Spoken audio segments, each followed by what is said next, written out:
കുറേ വർഷങ്ങളായി നമ്മൾ കാണുന്ന ആക്ഷൻ ഫിലിംസൊക്കെ ഒറ്റ ടെംപ്ലേറ്റിലായിരുന്നു. Hero villain template.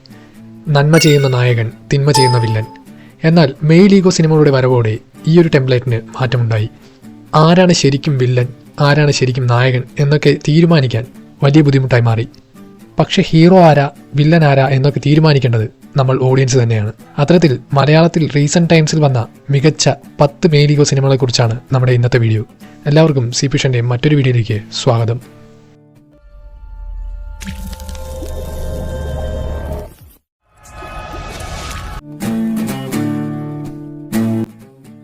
പത്താം സ്ഥാനത്ത് ഒരു തെക്കൻ തല്ലുകേസ്. 2022 എൻ ശ്രീജിത്തിന്റെ ഡയറക്ഷനിൽ വന്ന സിനിമയായിരുന്നു ഒരു തെക്കൻ തല്ലുകേസ്. ബിജു മേനോൻ, റോഷൻ മാത്യു എന്നിവർ മെയിൻ റോഡിൽ എത്തിയ സിനിമയിൽ ആണത്തം എന്നൊക്കെ പറയില്ലേ, അത്തരത്തിൽ ഇൻഡെപ്തായി ചിന്തിക്കാവുന്ന രണ്ടുപേർക്കിടയിൽ ഉണ്ടാവുന്ന ഈഗോ ക്ലാഷാണ് ഈ സിനിമയുടെ പ്ലോട്ട്. 9ാം സ്ഥാനത്ത് കടുവ. 2022 ഷാജി കൈലാസിന്റെ ഡയറക്ഷനിൽ വന്ന സിനിമയായിരുന്നു കടുവ. പൃഥ്വിരാജും വിവേക് ഒബ്രോയും മെയിൻ റോളുകൾ ചെയ്ത സിനിമയിൽ രണ്ടുപേർക്കുമിടയിലുള്ള ഈഗോ ക്ലാഷിലൂടെയാണ് സിനിമയുടെ കഥ പോകുന്നത്. അവസാനം ആര് ജയിക്കും എന്ന തരത്തിൽ ഓഡിയൻസിനെ എൻഗേജ് ചെയ്തിരുന്ന പടം കൂടിയായിരുന്നു കടുവ. 8ാം സ്ഥാനത്ത് അടി. 2023 പ്രശോഭ് വിജയന്റെ ഡയറക്ഷനിൽ വന്ന സിനിമയായിരുന്നു അടി. ഷൈൻ ടോം ചാക്കോ, ധ്രുവൻ എന്നിവർ അഭിനയിച്ച ഈ സിനിമ ഒരു ഈഗോ ക്ലാഷിൽ നിന്നും തുടങ്ങി കോമഡിയിലൂടെ പോകുന്ന ഈ പടവും ഒരു മെയിൽ ഈഗോ കോൺസെപ്റ്റ് തന്നെയായിരുന്നു. 7ാം സ്ഥാനത്ത് കള. 2021 രോഹിത് VSന്റെ ഡയറക്ഷനിൽ വന്ന പടമായിരുന്നു കള. ടോവിനോ തോമസ്, സുമേഷ് മൂർ എന്നിവർ മെയിൻ റോളുകളിൽ എത്തിയ സിനിമയായിരുന്നു. ഈ ഒരു സിനിമ ഈഗോ ക്ലാഷിന്റെ പീക്കായിരുന്നു എന്ന് പറയാം. ഒരു വയലൻസ് ആക്ഷൻ പടം കൂടിയായിരുന്നു ഇത്. 6ാം സ്ഥാനത്ത് തല്ലുമാല. 2022 ഖാലിദ് റഹ്മാന്റെ ഡയറക്ഷനിൽ വന്ന പടമായിരുന്നു തല്ലുമാല. ടോവിനോയും ഷൈൻ ടോം ചാക്കോയും പ്രധാന റോളുകൾ ചെയ്ത സിനിമയിൽ ടൈറ്റിൽ പോലെ തന്നെ തല്ലുകളുടെ ഒരു ഗംഭീര മിക്സിംഗ് ആയിരുന്നു.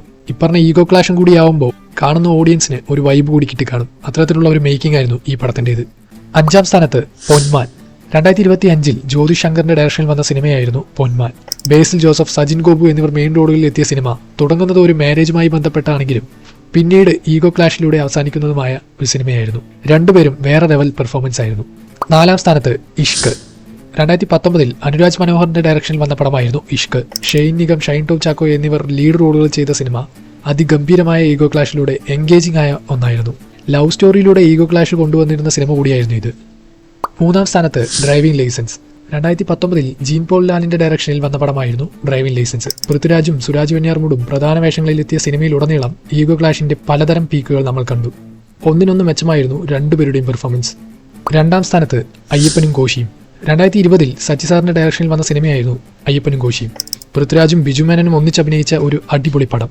അട്ടപ്പാടി പ്രധാന ലൊക്കേഷനാക്കിയ സിനിമ മലയാളം സിനിമ ഇതേവരെ കണ്ടിരാത്ത ഒരു മെയിൽ ഈഗോ ക്ലാഷിന്റെ എക്സ്ട്രീം ലെവൽ കാണിച്ചു തന്നു. 1ാം സ്ഥാനത്ത് മഹേഷിന്റെ പ്രതികാരം. 2016 ദിലീഷ് പോത്തന്റെ ഡയറക്ഷനിൽ വന്ന സിനിമയായിരുന്നു മഹേഷിന്റെ പ്രതികാരം. ഫഹദ് ഫാസിലും സുരേഷ് ശങ്കറും പ്രധാന റോളുകളിലെത്തിയ സിനിമ ഇടുക്കി പശ്ചാത്തലമാക്കി വന്ന ഒരു അതിഗംഭീര സിനിമയായിരുന്നു. ഇന്നും മലയാളത്തിലെ മികച്ച മെയിൽ ഈഗോ സിനിമകളുടെ പട്ടികയിൽ 1ാം സ്ഥാനത്ത് തന്നെയാണ് മഹേഷിന്റെ പ്രതികാരം.